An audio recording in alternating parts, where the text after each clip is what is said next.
os olhos agora, vamos falar com nosso Deus. Senhor, meu Deus e meu Pai, nos colocamos em tua santa e bendita presença. Te agradecemos, Senhor, por mais essa noite. Te agradecemos, meu Senhor, por estar em tua casa. Noite de Santa Ceia, noite de comunhão, Senhor. Que louvado e exaltado seja o Senhor, meu Pai. Seja glorificado, meu Pai. Tu és soberano, tu és digno, meu Pai, de toda a honra e toda a glória. Obrigado, Senhor. Obrigado, Senhor, pela vida que nos dá. Obrigado pelos teus feitos, meu Pai, pelos teus propósitos em nossas vidas, Pai. Pedimos ao Senhor, meu Pai, que venha com a tua presença.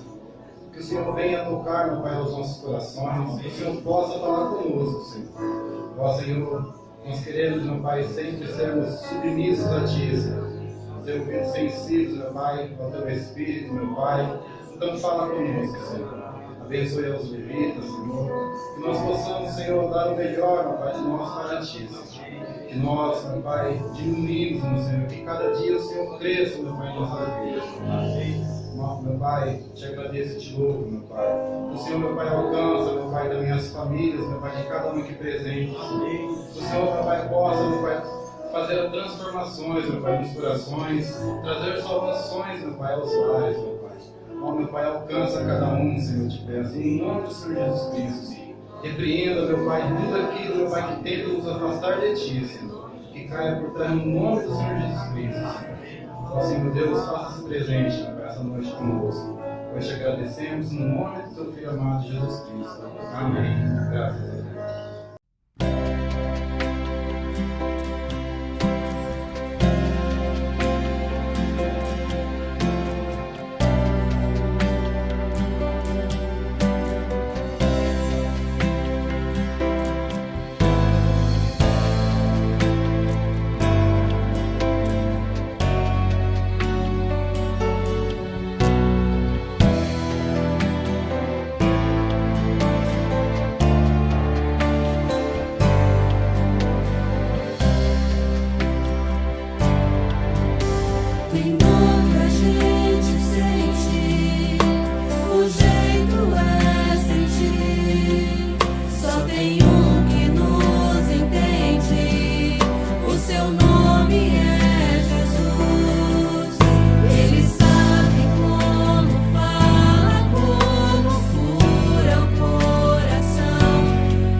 Amém. Glória a Deus.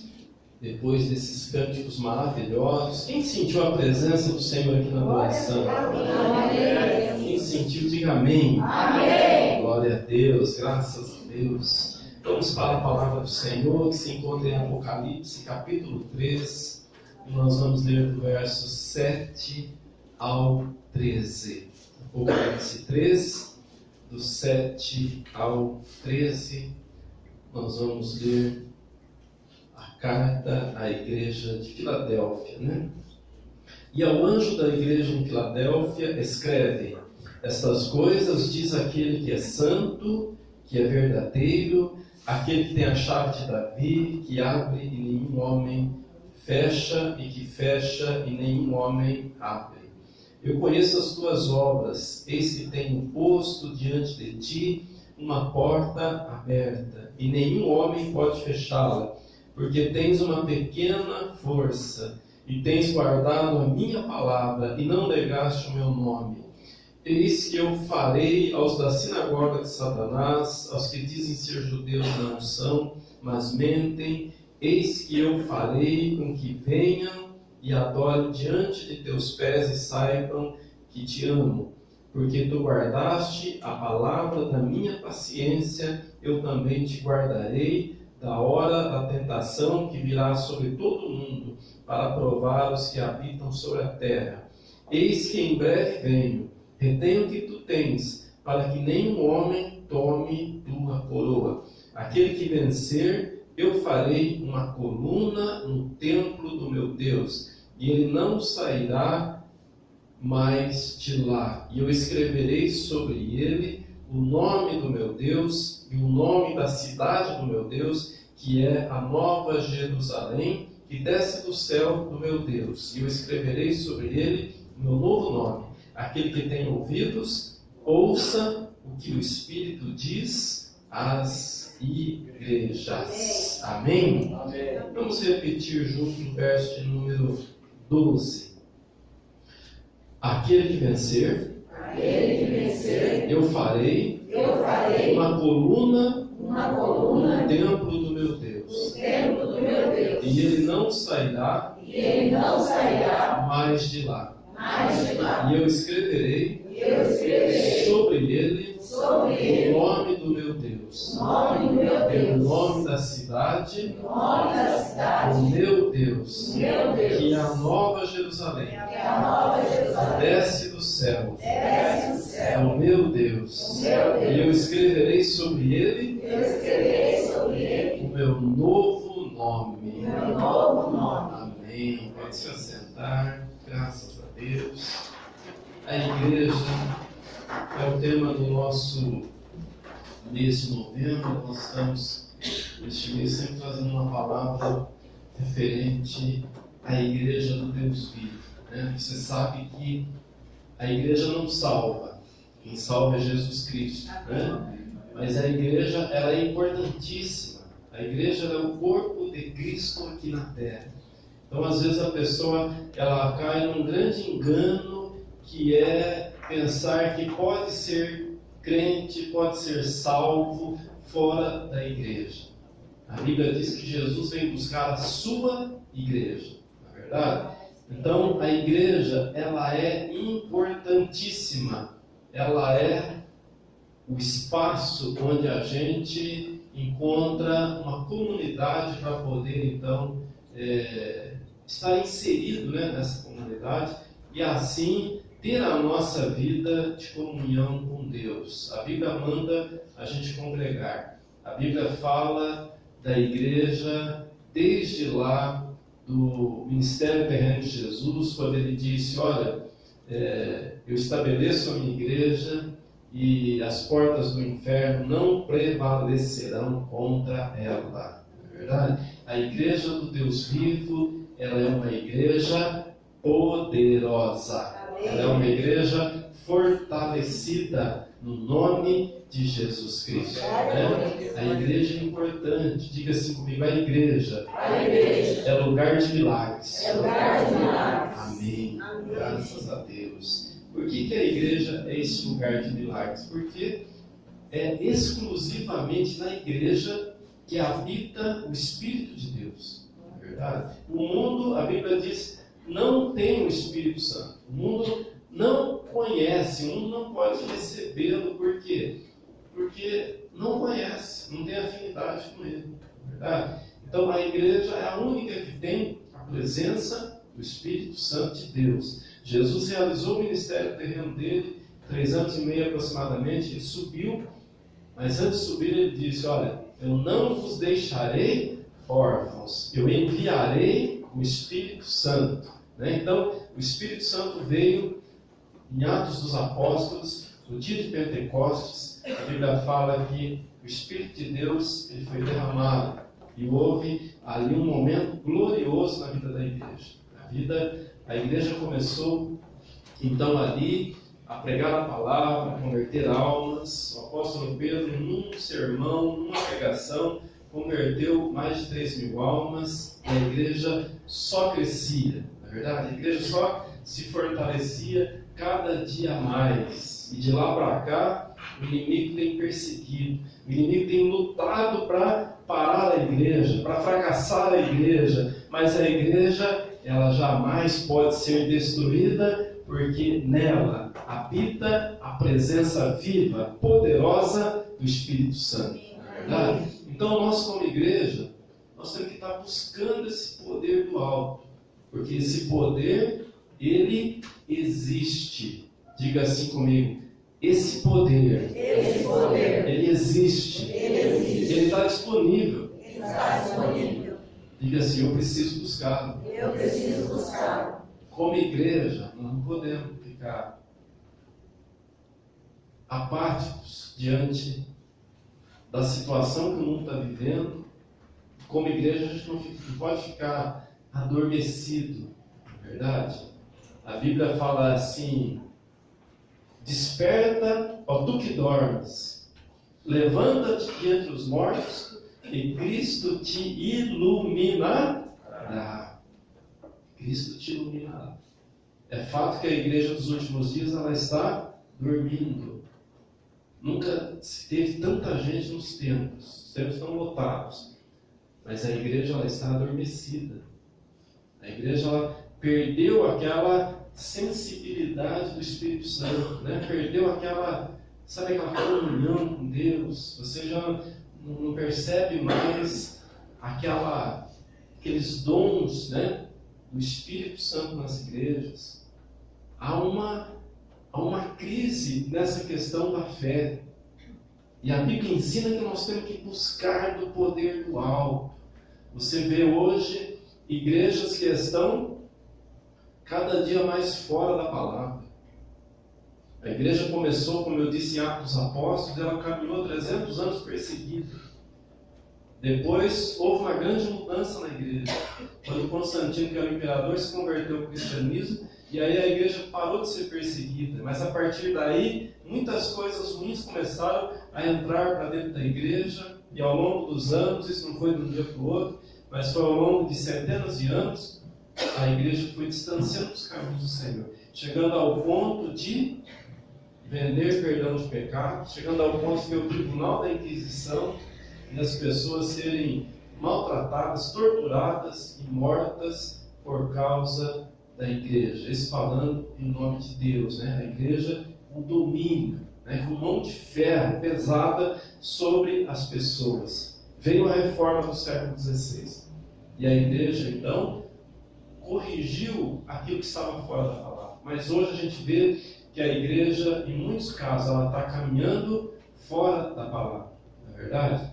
Você vê hoje coisas absurdas que estão acontecendo nas igrejas. Eu louvo a Deus pela nossa igreja, eu agradeço a Deus pela nossa igreja, que ainda procura manter o zelo pela palavra, procura manter a fidelidade com a palavra, mas não está assim por aí. Você sabe disso, né? As coisas estão complicadas, as coisas estão difíceis. A gente vê as pessoas que viajam, né? As pessoas que mudam de cidade. Quanta dificuldade para poder encontrar uma igreja, para poder congregar, uma igreja que está ainda sendo fiel à palavra de Deus. Não é verdade? Então, Jesus, ele, aqui já ressurreto, ele chama o apóstolo João, você sabe que quando a igreja foi perseguida, os apóstolos foram martirizados.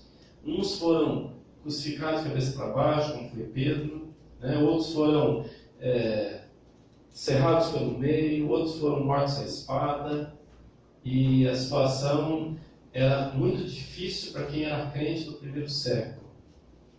E João, ele foi aqui o último que ainda estava vivo. João aqui ele tinha próximo de 100 anos de idade. Pedro, o grande apóstolo, já tinha ido para a eternidade. Tiago já tinha ido para a eternidade. Os outros apóstolos, Mateus, né, todos já tinham sido martirizados, não estavam mais na terra. Mas João, ele foi preservado, ele foi perseguido pelas autoridades também, mas ao invés de ele passar pela morte, ele foi exilado na ilha de Patmos. E lá ele ficou, então, completamente sem nenhuma comunicação, não é verdade? Da igreja, das pessoas, ficou lá isolado. E lá naquela ilha, né, quando as autoridades pensaram assim, nós vamos silenciar esse apóstolo, ele não vai mais poder falar do nome de Jesus, ele não vai mais poder pregar o Evangelho, nós vamos amordaçá-lo, nós vamos impedi-lo de fazer a obra de Deus. E foi lá que João realizou uma grande obra. Escreveu o Apocalipse, que é esse livro maravilhoso, né, que o nome significa revelação. Então, Deus deu revelações grandiosas para ele. Quando as autoridades pensavam que tinha calado aquele grande apóstolo, Deus abre uma porta no céu e o nome de Jesus continua sendo proclamado, glorificado e exaltado. Né? Quando o inimigo pensar que está te impedindo, Deus está abrindo uma porta para você prosseguir, ir em frente, glorificando, exaltando o nome dele, exercendo a tua fé e fazendo do Evangelho mais do que vencedor. Amém? Quem entendeu pode aplaudir, glorificar, aleluia, glória a Deus, graças a Deus. Então você vai ver no Apocalipse, já no comecinho, no primeiro capítulo, Deus chama João, Jesus chama João para o terceiro céu, para revelar coisas incríveis, coisas sublimes, maravilhosas.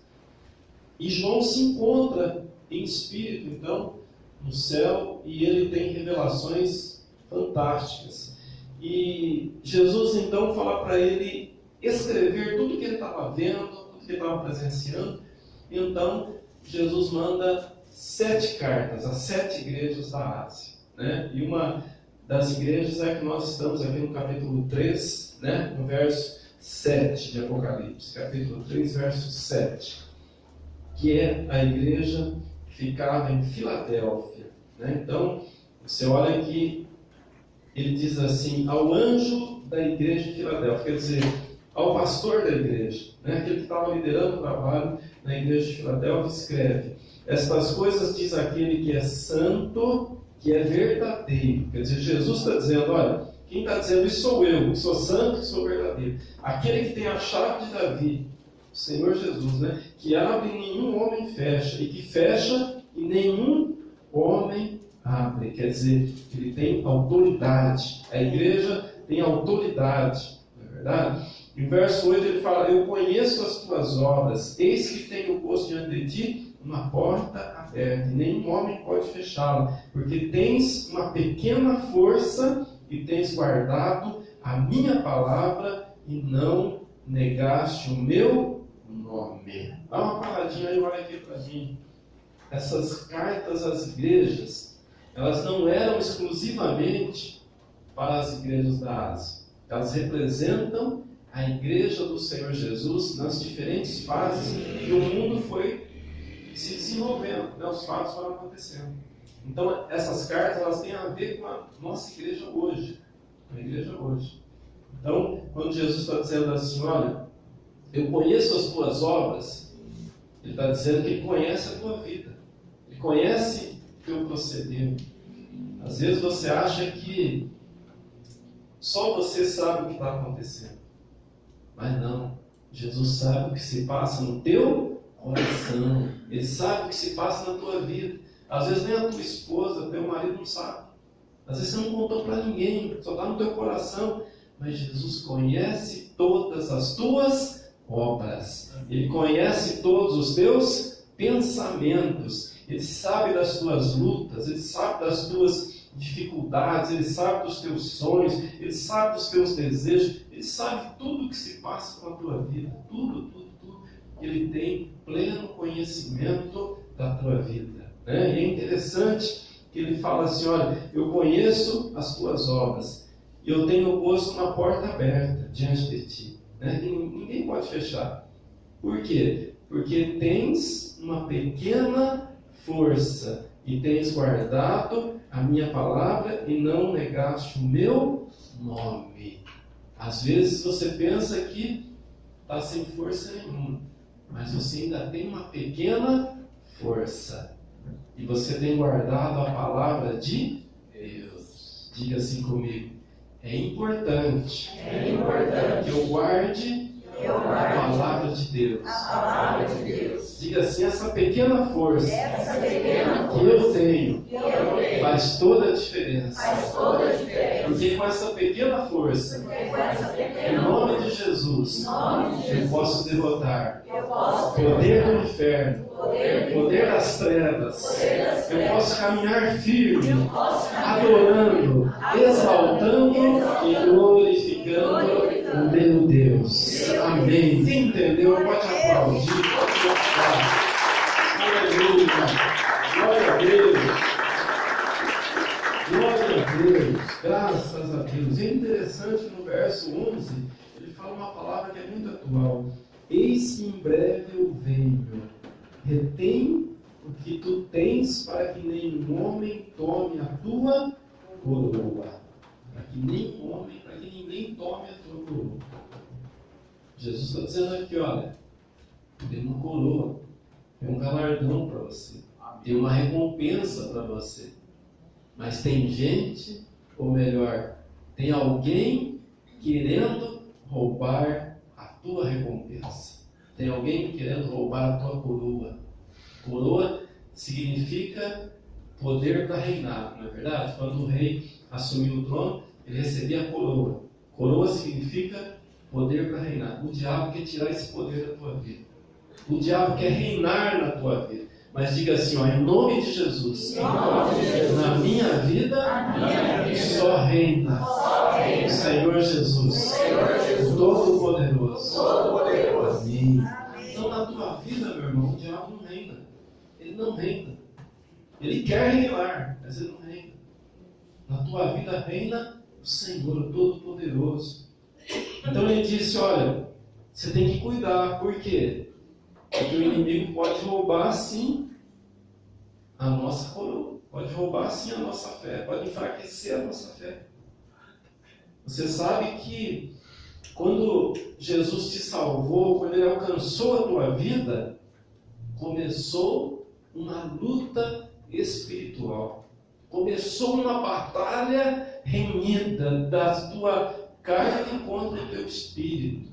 E essa luta ela vai continuar até o último suspiro de vida, sabia disso? Essa luta vai continuar.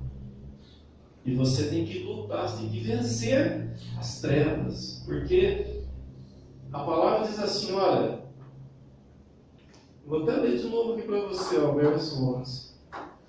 Eis que em breve eu venho.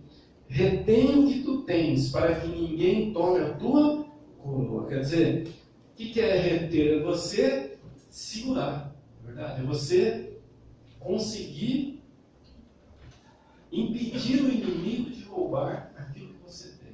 Então, quer dizer, existe um inimigo, sim, tentando roubar a nossa fé, tentando roubar a nossa coroa. Não é verdade? A luta, às vezes a pessoa acha que a luta do crente é só ir para a igreja. É só ir para a igreja, está tudo certo. Não, não é tudo não. Vir para a igreja é uma parte da nossa vida com Deus.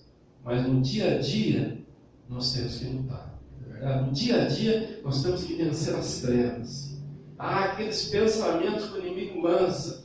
Nós temos que vencer. Verdade? Há aquelas oportunidades que parecem que a gente não pode perder, mas que desagrada a Deus. Nós temos que vencê-las. Por quê? Porque a nossa maior riqueza é a nossa salvação. Verdade? Nossa maior riqueza. As outras coisas todas vão passar. Todas vão ficar aqui. E o que causa fraqueza na nossa fé, nós temos que vencer, para que a nossa fé seja cada dia mais avivada na presença de Deus, não é verdade? E o verso de número 12, você que está acompanhando aí, ó, uma palavra maravilhosa de Jesus. Aquele que vencer, eu farei uma coluna no templo do meu Deus. Diga assim comigo, aquele que vencer, eu farei uma coluna no templo do meu Deus. Mais uma vez, aquele que vencer, eu farei uma coluna no templo do meu Deus. E diga assim, e dali ele jamais sairá. Exatamente sobre isso que eu quero falar com você nessa noite. Colunas do templo do Senhor. Você pode olhar que em todas as cartas, Jesus ele fala e no final ele traz uma palavra de recompensa para cada um. Então, para uma igreja ele fala, aquele que vencer vai sentar comigo no trono do meu Deus. Na outra carta ele fala, aquele que vencer vai comer da árvore da vida. Outra carta ele fala que aquele que vencer vai andar de branco comigo, quer dizer, santidade, né? E aqui, para a igreja da Filadélfia, ele fala, e aquele que vencer, eu farei dele a coluna do templo do meu Deus. Não é verdade? É sobre essa coluna que eu quero falar com você nessa noite. Quando a gente pensa em coluna, a gente pensa em sustentação do edifício, não é verdade? Mas é interessante que essa coluna aqui, ela não sustentava o edifício. Quem já viu o templo de Salomão aqui? Assim, é claro que você não viveu 2000 anos atrás, né? Não estou dizendo que você viveu lá na época, né? Mas, quem já viu o templo de Salomão? Uma foto na Bíblia, uma foto na internet, acredito que todo mundo viu, né? Esse templo de Salomão, você sabe que o rei Davi, ele tinha o desejo de construir o templo. Porque a história de Israel é assim, eles estavam no Egito, foram libertos, aí eles caminhavam pelo deserto, eram peregrinos no deserto, e eles tinham então o tabernáculo. Né? O tabernáculo era montado e desmontado. E ali tinha tudo aquilo que era próprio da adoração a Deus, não é verdade? Muitas daquelas coisas, daqueles símbolos, né, tinham no templo de Salomão. E Deus, então, ele deu todos os detalhes como que ele queria que fizesse o templo. Não foi uma invenção de Davi ou de Salomão, não. Foi Deus que deu os detalhes. Como que seria? Tamanhos, dimensões, o que ia ter no templo, como que seria feito, né, de que forma. Deus deu em detalhes. E Davi, você sabe que o primeiro rei de Israel foi Saul, ele lutava com os inimigos, e aí ele perdeu uma guerra para os filisteus, ele morreu nessa guerra, ele e os filhos dele, e aí então Davi, que já estava prometido o trono, ele assume o trono.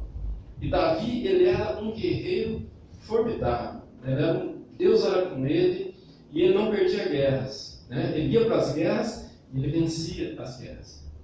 E ele foi conquistando território. E ele estabeleceu então a capital de Israel, Jerusalém, e ali ele fortificou a cidade, construiu muralhas, construiu palácios, e aí ele tinha um desejo de construir o templo do Senhor. Mas Deus falou para ele, não, você não vai construir o templo porque as suas mãos estão manchadas de sangue. Essa construção quem vai realizar é teu filho, né, que vai assumir o plano, Salomão. Então, Salomão foi incumbido de construir o templo. Por isso que fala Templo de Salomão. Então, esse templo foi construído, era o centro da adoração de todo Israel. Quando Jesus veio do ministério terreno, o templo estava em pé. Aquele templo que Salomão construiu tinha sido destruído, mas Herodes o Grande reconstruiu o templo, né? Demorou mais de 40 anos reconstruir, e o templo estava lá, bonito, belo e formoso. E essas duas colunas, se você entrar na internet, você colocar lá o Templo de Salomão em Israel, na época de Jesus, você vai ver que ele tinha duas colunas na frente do templo. Essas colunas, elas foram construídas assim também como Deus deu os detalhes, ele deu também os detalhes para esta coluna, não é verdade? Então, olha, vamos olhar um pouquinho, né, a respeito disso. Abre lá em 1 Crônicas, capítulo 18.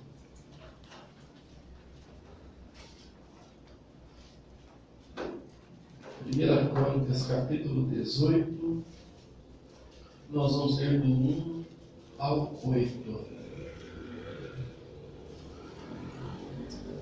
Agora, depois disso, sucedeu que Davi feriu os filisteus e os subjugou e tomou Gate e as suas aldeias da mão dos filisteus. E ele feriu Moabe, e os moabitas se tornaram servos de Davi e trouxeram presentes. E Davi feriu Hadadezer, rei de Zobá, em Amate, enquanto vinha para estabelecer o seu domínio junto ao rio Eufrates. E Davi tomou dele 1000 carruagens, 7.000 cavaleiros e 20.000 homens a pé. Davi também já arretou todos os cavalos das carruagens, mas reservou 100 carruagens. E quando os sírios de Damasco vieram para socorrer Hadadezer, o rei de Zobá, Davi matou dos sírios 22.000 homens. Então Davi pôs guarnições na Síria de Damasco, e os sírios se tornaram servos de Davi e trouxeram presentes. Assim o Senhor preservava Davi onde quer que ele fosse. E Davi tomou os escudos de ouro que estavam sobre os servos de Hadadezer e os trouxe para Jerusalém, de modo semelhante de Tibate e de Cum, cidade de Hadadezer. Olha aí, presta atenção agora. Trouxe Davi grande quantidade de bronze, com o qual Salomão fez o mar de bronze e as colunas e os vasos de bronze. Então, essas colunas na frente do templo, elas têm um significado muito importante para nós. Elas eram feitas de bronze. Embora o templo fosse revestido de ouro por dentro, as colunas eram feitas de bronze. Por que o bronze? Porque o bronze ele significa humanidade, significa o homem, significa nós, né? O bronze ele precisa ser polido constantemente, porque senão ele perde o brilho, ele perde o vigor, né? Ele perde o brilho, né? E a gente também, a gente precisa estar sempre sendo polidos por Deus, não é verdade? Deus precisa sempre estar trabalhando na nossa vida, para que a gente não perca o brilho do Espírito Santo na nossa vida, não é verdade? Então, para a gente entender um pouquinho mais, vai lá em 1 Reis, capítulo de número 7, e nós vamos ler o 13. 1 Reis 7, 13 a 22. 1 Reis 7, 13 a 22. E o rei Salomão mandou retirar Irão de Tiro. Ele era o filho de uma viúva da tribo de Naftali, e o seu pai era um homem de Tiro, um trabalhador de bronze, e era cheio de sabedoria, e entendido e astuto para executar todos os trabalhos em bronze. E ele veio até o rei Salomão e executou todo o seu trabalho, porquanto ele fundiu 2 pilares, as 2 colunas, né, de bronze, de 18 côvados de altura por peça, que significa 8 metros e 10 centímetros cada coluna, e uma linha de 12 côvados se envolvia a ambos. Essa linha de 12 côvados é de 5 metros e 40 centímetros, né? E ele fez 2 capitéis de bronze derretido para serem postos no alto dos pilares. A altura de um capitel era de 5 côvados, a altura do outro capitel era de 5 côvados. O côvado tem 45 centímetros, tá?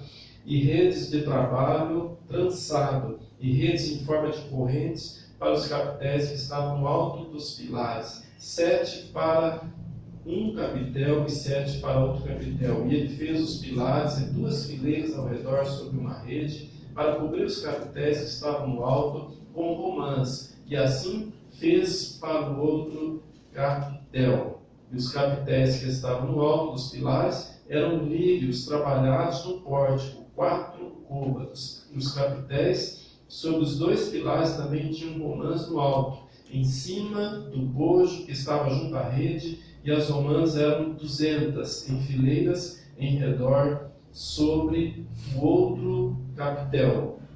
E ele levantou os pilares do pórtico do templo, e levantou o pilar da direita, e chamou de Jaquim, e levantou o pilar esquerdo, e chamou de Boaz. E no alto dos pilares havia lírios trabalhados. Assim foi terminada a obra dos pilares. Então, cada construção dessa é uma coluna muito linda, né? Eu fiquei pesquisando ela hoje e ela é muito maravilhosa, né? A forma como ela foi feita e o significado que tem cada uma dessas coisas que foram feitas, né?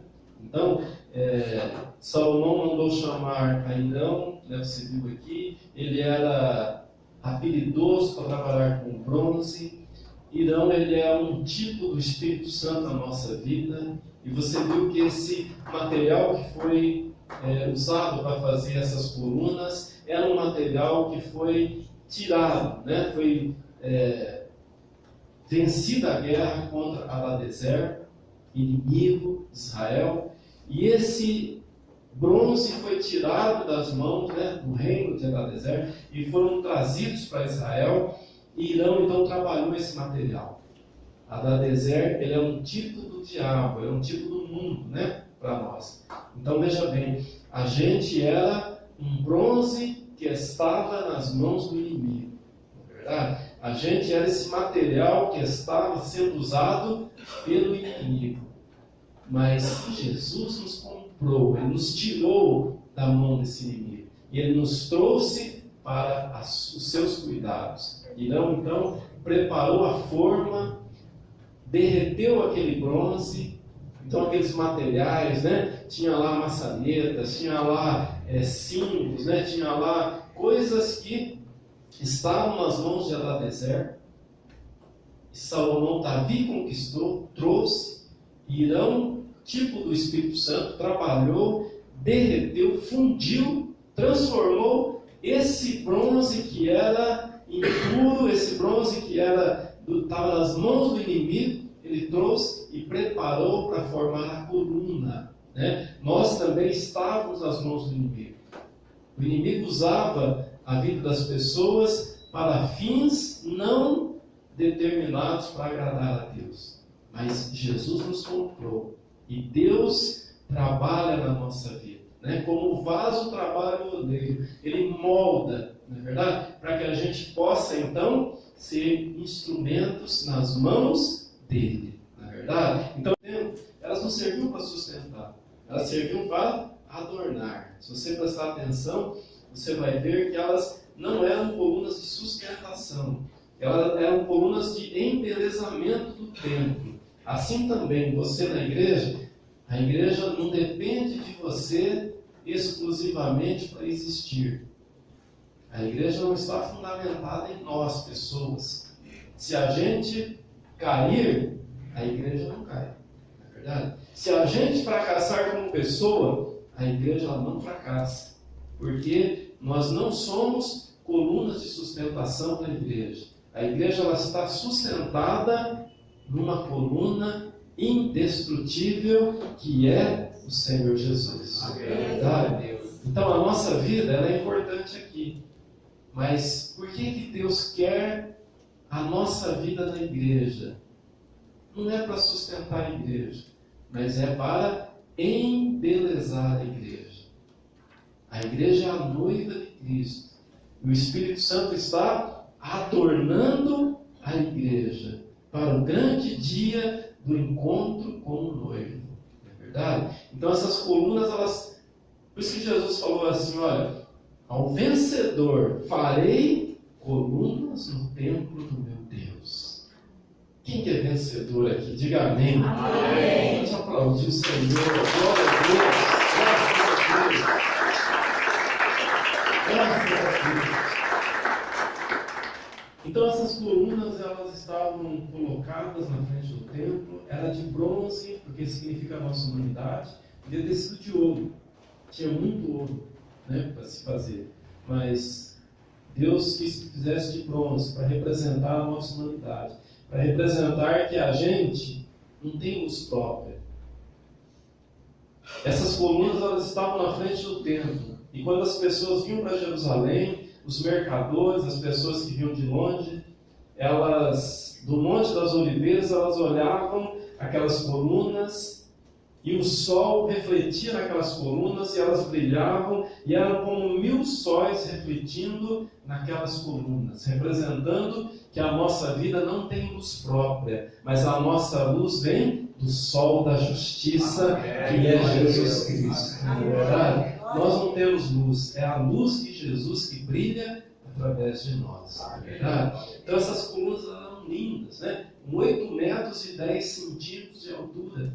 Uma circunferência, né, você viu aqui, de 5 metros e 40 centímetros. Né? A linha que mediu a circunferência de cada uma dessas colunas. E elas estavam lá colocadas. E no topo delas tinha, então, 3 símbolos importantes para a nossa vida. Né? Ele preparou, então, se você depois em casa tiver tempo, você dá uma olhada e coloca lá as 2 colunas do templo de Salomão. Você vai ver que lindas que eram, né? O topo delas, com capitéis, com romãs e com os lírios, né? Representando tudo muito bem trabalhado pelo artífice Irão, que era especialista, que era habilidoso para trabalhar o bronze. Né? Então, essas correntes que envolviam significa a nossa ligação a Jesus Cristo. Né? Nós estamos ligados a Jesus Cristo de uma forma fortalecida, assim como a corrente tem resistência para ligar, nós estamos ligados em Jesus Cristo. Esse é o símbolo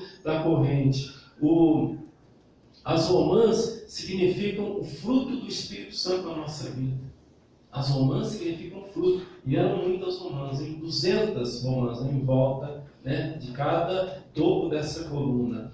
E os lírios significa pureza, significa santidade. É o que Deus, é que o Espírito Santo trabalha na nossa vida. O Espírito Santo trabalha na nossa vida para nos ligar a Cristo, ser fortalecidos em Cristo, não é verdade? O Espírito Santo trabalha na nossa vida para que a gente tenha frutos do Espírito Santo, não é verdade? O Espírito Santo trabalha na nossa vida para que a gente tenha santidade de Deus na nossa vida. Esse é o que significa, né? Esse é o significado destes símbolos, né? Na presença lá do templo de Salomão.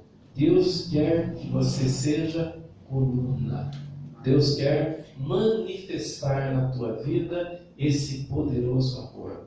Não é verdade? A gente podia resumir aqui dizendo, olha, Deus quer manifestar o seu amor na nossa vida em 3 fases. No chamado, quando Ele nos chamou para participar do reino dEle, assim como Ele chamou Abraão, em Gênesis 12, assim como Ele chamou Davi, que estava na coletoria, ou melhor, Mateus, né? Levi, que estava na coletoria, chamou para segui-lo, assim como Ele chamou tantos outros, Ele te chamou um dia. Manifestação do amor de Deus, o chamado dEle para as nossas vidas, para pertencer ao reino dEle, para pertencer à igreja dEle. Segunda manifestação do amor de Deus, Ele nos chamou para salvação, para trabalhar a nossa vida. Assim como o Irão, que é um tipo do Espírito Santo, trabalhou nas colunas de bronze, fez uma obra maravilhosa, linda, assim também o Espírito Santo está trabalhando na nossa vida hoje para nos tornar bonitos, para nos tornar adornados na igreja do Senhor, né? Para embelezar a igreja de Deus através da tua vida, né? E a terceira manifestação do amor de Deus, né? A primeira, Ele nos chama; a segunda, Ele nos salva, nos liberta, nos capacita nessa caminhada, e a terceira, Ele nos dá recompensas. O nosso Deus, Ele recompensa a nossa caminhada com Ele. Isso vai acontecer lá na eternidade. Isso vai acontecer quando Ele vai galardoar a sua igreja. Ele quer fazer de você galardoado pelo poder dele. Não é verdade? Enquanto o mundo que está sem Cristo vai caminhando rumo à destruição, rumo a habitar e povoar o inferno, a igreja, ela caminha para morar com o Deus Todo-Poderoso, com o Altíssimo, aquele que nos comprou, nos lavou e nos purificou. Amém? Quem crê, pode aplaudir. Aleluia! Glória a Deus! Graças a Deus! Quem quer ser coluna no templo do Deus vivo? Diga amém. Amém. Vamos colocar em pé. Graças a Deus. Você que é coluna, se coloque em pé. Você que quer ser embelezado, adornado pelo Espírito Santo, se posicione na presença do Senhor e assim com os teus olhos fechados, na presença do Senhor. Querido Deus e amado Pai, nós te louvamos e te adoramos, Senhor, porque o Senhor tem sido maravilhoso com as nossas vidas. O Senhor tem cuidado de nós, meu Pai. E a Tua palavra vem nos mostrar que o Senhor deseja fazer de cada um de nós colunas no templo do Senhor. Colunas maravilhosas. Assim como Ele fez uma obra de arte, um significado tão profundo, assim também o Senhor quer trabalhar nas nossas vidas. Quero te agradecer, ó Pai, pela manifestação do Teu amor pela vida de cada um de nós. Nós te adoramos, te louvamos e te engrandecemos. No nome de Jesus, vai orando, vai buscando a Deus, vai adorando a Ele, enquanto o louvor entoa este cântico.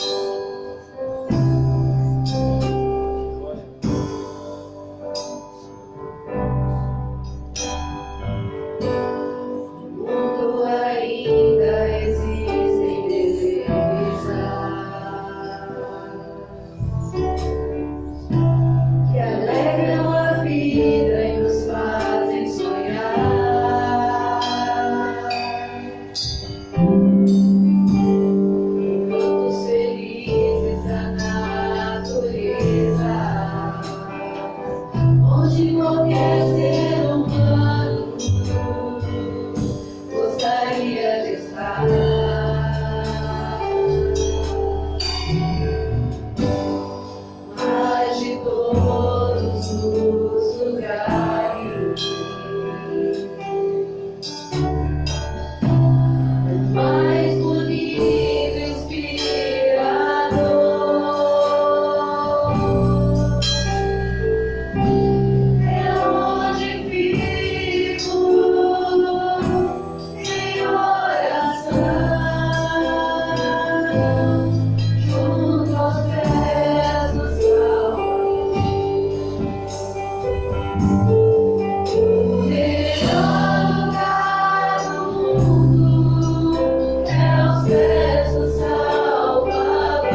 reflete nessa bênção. Pensa nessa gloriosa vitória que o Senhor teve.